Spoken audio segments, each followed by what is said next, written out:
વાત કરીશું દાહોદથી. દાહોદમાં દિલ્હીમાં લાલ કિલ્લા મેટ્રો સ્ટેશન પાસે થયેલા વિસ્ફોટ બાદ સમગ્ર દેશમાં એલર્ટ જાહેર થતા દાહોદ જિલ્લાનું પોલીસ તંત્ર પણ એલર્ટ મોડ પર આવ્યું છે.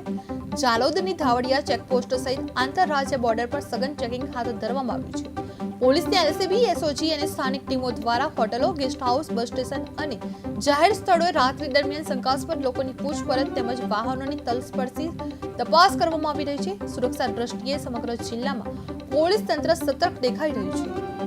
ગઈકાલે દિલ્હીમાં જે કારમાં બ્લાસ્ટ થયો જે અનુસંધાને ગુજરાતમાં રેડ એલર્ટ આપેલ છે. જે અનુસંધાને દાહોદ જિલ્લાની જે અગત્યની ચેકપોસ્ટો છે હાલ કાર્યરત કરી દેવામાં આવેલી છે અને ત્યાં સબ ઇન્સ્પેક્ટર કક્ષાના અધિકારી અને તેમજ પોલીસ કર્મચારીઓનું ડિપ્લોયમેન્ટ કરવામાં આવી રહેલું છે અને જે એમપી અને રાજસ્થાન તરફથી આવતા વાહનો તેમજ અન્ય જિલ્લાઓ તરફથી આવતા વાહનોનું સઘન ચેકિંગ ચાલી રહેલું છે.